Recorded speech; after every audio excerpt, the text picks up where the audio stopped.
As disciples of Christ, we are called to live in the world and to remember that our true citizenship is in heaven. That means we're called to bring our values as Christians even into the way we manage our congregations. Just because we're talking about money and compensation doesn't mean that we stop being disciples of Christ.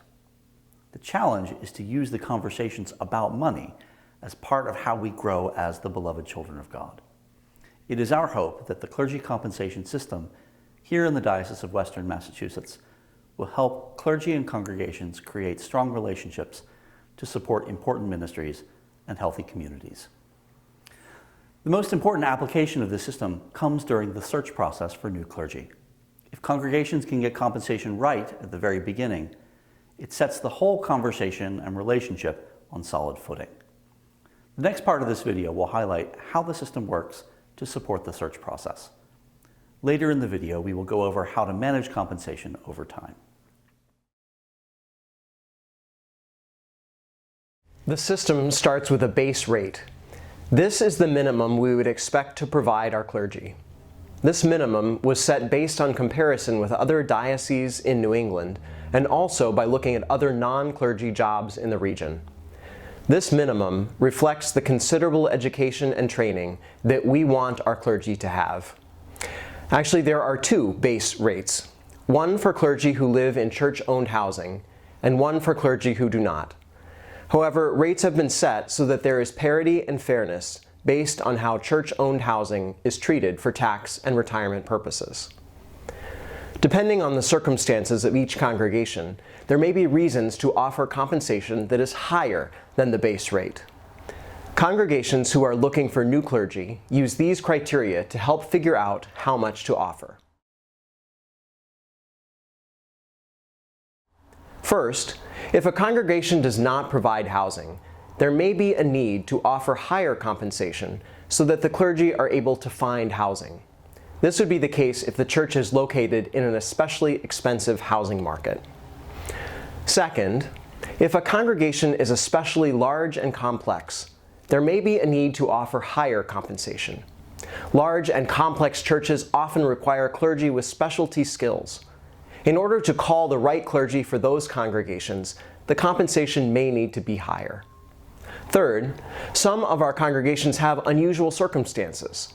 The clergy may be responsible for overseeing unusual and complex ministries. Multilingual congregations and congregations in partnership also create unusual circumstances. It may be necessary to offer higher compensation in order to reflect the unusual skills clergy will need to be successful in these congregations. Lastly, congregations should consider the level of experience they hope to find in their new clergy. These become questions for the vestry or bishop's committee to ask themselves. 1. If we do not provide housing, is it especially expensive to live here? 2. Are we one of the especially large and complex parishes in the diocese? 3. Are there any especially unusual circumstances in our parish? 4. How much experience do we hope our new clergy to have? Is the congregation comfortable welcoming a clergy person who is newly ordained or has only a limited amount of experience? Is the congregation hoping to welcome a clergy person who has some experience leading congregations?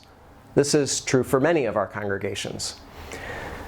Do we want a clergy person who has experience and wisdom in leading congregations?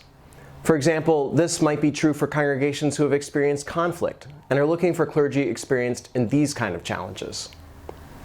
With these questions, congregations can determine the compensation published as part of their search process. We call this the target rate. This table shows these different factors and the multipliers associated with them. To summarize, we start with a base rate. Then we add any relevant multipliers. This sets the target rate, the starting point in the search process. It is vital to understand that this is the starting point. The congregation may be comfortable with someone newly ordained, but they might find that right candidate for them has over 20 years of experience. This could affect the final compensation offered to the candidate. There could be other factors that are outside of the congregation's control. Some dioceses, especially urban dioceses, may have generally higher compensation. It may be necessary to match previous compensation levels in order to help the match make sense for both the congregation and the clergy. Congregations will need to work closely with the transition officers in the diocese to make good decisions and to have good and healthy conversations. There are two ways that we will help support this system over time. Each year, the Human Resources Department will recommend an annual cost of living increase. This increase is based on the prevailing trends and inflation in the wider economy.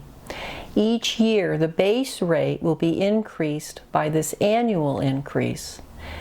It is also important for congregations to review compensation periodically. We recommend that after 5 years in a parish, clergy should have received a 10% increase above the annual cost of living. This would be an increase of about just under 2% per year. We recommend that congregations couple this review with the renewal leave process. Diocesan staff are available to help with these periodic reviews.